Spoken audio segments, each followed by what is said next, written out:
Il n'y a pas longtemps, je réagissais à une énième vidéo qui tentait d'inventer de nouvelles théories farfelues concernant la construction des pyramides d'Égypte, ce qui nous a fatalement fait dériver sur l'aspect raciste de certaines d'entre elles. C'est juste raciste en fait de penser comme ça. Visiblement mes mots en ont choqué plus d'un, c'est pourquoi aujourd'hui je vais tenter de vous expliquer en quoi certaines de ces théories complotistes sont effectivement racistes. Avant, n'oublie pas de t'abonner à la chaîne, de liker la vidéo si elle t'a plu, et sur ce, on y va. Commençons déjà par éclaircir un point que j'estime important. Je ne considère pas toutes les théories farfelues concernant la construction des pyramides comme étant nécessairement racistes. De plus, je ne reprocherai jamais à qui que ce soit de se poser des questions ou de ne pas savoir certaines choses. Je ne considère pas non plus que toutes les personnes qui cherchent des réponses, en étant de toute bonne foi, soient des complotistes. Il est normal de se poser des questions sur des choses qui nous sont inconnues. Le doute et la remise en question sont d'ailleurs des principes fondamentaux de la démarche scientifique. C'est d'ailleurs grâce à cela que la science continue d'avancer. Ensuite, qu'est-ce que j'entends par racisme? Ici, je prendrai l'une des définitions les plus communément admises du racisme, qui consiste en une hiérarchisation des races, ce qui sous-entend donc l'existence d'une race dite supérieure, qui serait légitime à dominer les races qui sont dites inférieures, et par conséquent, de décider de leur sort. Je ne pense l'apprendre à personne, mais cette manière de penser a été à l'origine de bien des drames tout au long de l'histoire de l'humanité. Maintenant, entrons dans le vif du sujet. Pourquoi certaines théories sur la construction des pyramides sont-elles racistes? Pour la faire courte, je place dans la catégorie raciste toutes les théories qui affirment que ce ne sont pas les Égyptiens qui ont construit les pyramides d'Égypte. Je place également dans cette catégorie celles qui prétendent que dans le cas où ils les auraient bien construites, ce ne fut que grâce à la technologie, le savoir et ou les matériaux d'une civilisation dite supérieure. À savoir tantôt les extraterrestres, mais aussi les Atlantes venus de l'Atlantide aujourd'hui disparus. Enfin, surtout qui n'a jamais existé. En tout cas, clairement pas sous la forme dont on se l'imagine dans la pensée collective. Parce que, quel est le message derrière ce type de théorie? Ah bah, c'est pas possible que les Égyptiens aient construit un truc pareil. Ils sont trop cons.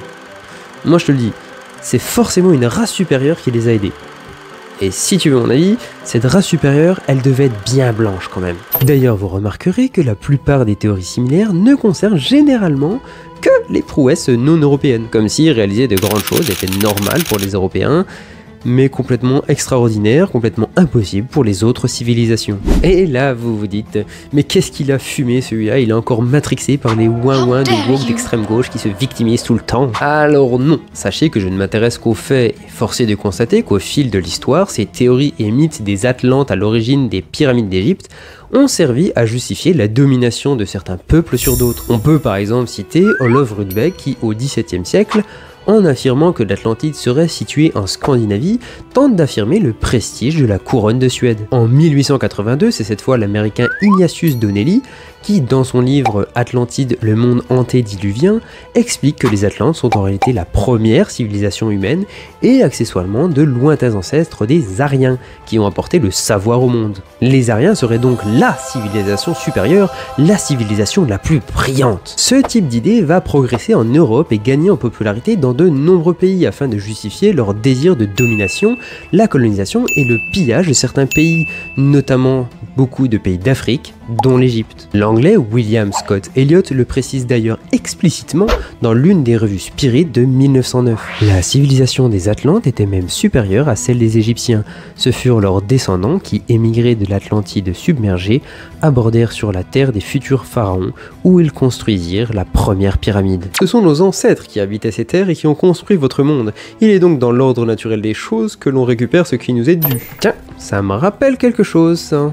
Ainsi, durant le courant du XXe siècle, Américains, Français et Allemands notamment, tentent de s'approprier cette théorie. Malheureusement, à cette période, un parti politique tristement célèbre et dirigé par un petit moustachu énervé compte parmi ses membres les plus éminents de fervents adeptes de cette vision de l'histoire. On peut notamment penser à Alfred Rosenberg ou encore à Heinrich Himmler, haut fonctionnaire du parti. Ainsi, la propagande du parti du Führer présente les Ariens comme les descendants d'une race supérieure, une race de surhommes se devant de revenir aux traditions et d'étendre leur territoire comme ils le méritent. Cela leur permettrait alors de reconquérir leur gloire d'antan et ainsi de se défaire de l'image d'humiliation laissée par la défaite lors de la Première Guerre mondiale. Pour cela, le Troisième Reich n'hésita pas à se réapproprier d'anciens symboles tels que l'aigle romaine représentant la force, le succès et le pouvoir transmis par les dieux. C'est ainsi que naquit le Reichsadler de l'Allemagne nazie, tentant de s'inscrire comme les héritiers de ces grandes puissances de l'histoire. Afin de soutenir l'idéologie nazie, il était donc important d'appuyer sa légitimité par tous les moyens, même si cela signifiait réécrire le passé et s'inventer des origines. C'est dans le but de soutenir cette vision, de prouver les fondements scientifiques de l'idéologie nazie, que Heinrich Himmler fonda l'Ahnenerbe, un institut de recherche scientifique SS manipulant un large éventail de disciplines. Biologie, médecine, ethnographie, anthropologie, histoire, linguistique, mais aussi, bien évidemment, l'archéologie. Il faut que vous sachiez que depuis environ 2 ans, les nazis envoient des équipes d'archéologues aux 4 coins du monde avec pour mission de rechercher toutes sortes d'antiquités religieuses. Hitler se passionne pour cette opération. Il est obsédé par l'occulte. Et si nos renseignements sont exacts, des fouilles ont été récemment entreprises en Égypte par les Allemands, dans le désert à l'ouest du Caire. L'Égypte ne fut pas la seule région du monde concernée par ces soi-disant recherches. Voici par exemple une photo de l'expédition qui mena les SS jusqu'au Tibet. Évidemment, il fallait ensuite diffuser ces idées qui placent les Aryens comme étant à l'origine de toute connaissance. C'est pour cela que des films de propagande ont été créés. Nous pouvons par exemple citer le film Germanen gegen Pharaonen de 1939, qui explique que la construction des pyramides d'Égypte n'est permise que grâce à l'intervention et le savoir des Aryens. Alors, je n'ai trouvé qu'en allemand, mais pour ceux que cela intéresse véritablement, le film complet est disponible gratuitement dans les archives fédérales allemandes. Bon, par contre, je vous conseille de parler allemand parce qu'il n'y a pas de sous-titres, hein.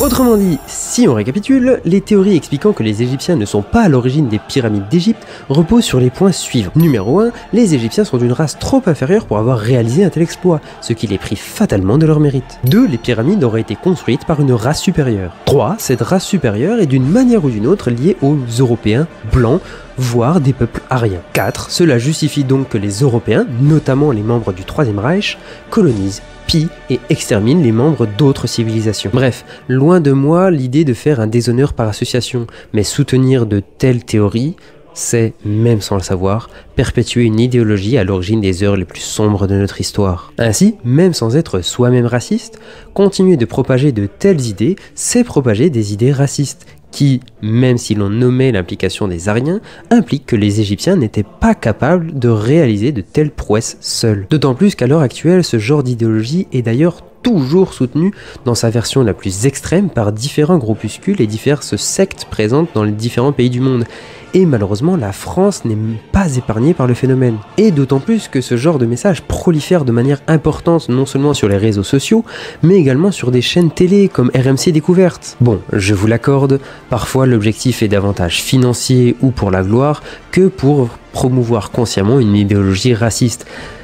Mais dans les deux cas, les conséquences n'en sont pas moins néfastes. Dans les deux cas, on tente de profiter de la méconnaissance et ou de la faiblesse de certaines personnes dans un but idéologique ou personnel, et ça, je ne peux pas me permettre de le cautionner. Malgré tout, mon but avec cette vidéo, ce n'est pas de jeter la pierre à qui que ce soit, ni même d'associer chacun à un tel obscurantisme. Mais s'il vous plaît, la prochaine fois que l'on vous proposera une information, n'oubliez pas de vous demander ces différentes questions. Qui me donne cette information? Pourquoi me la donne-t-il? Et surtout, est-ce que cette information est véritablement fiable? En bref, douter, c'est très bien. Le faire correctement avec des preuves scientifiques solides, c'est mieux. Sur ce, n'oubliez pas de vous abonner à la chaîne et laissez-moi un petit commentaire, un petit like, et on se dit à la prochaine.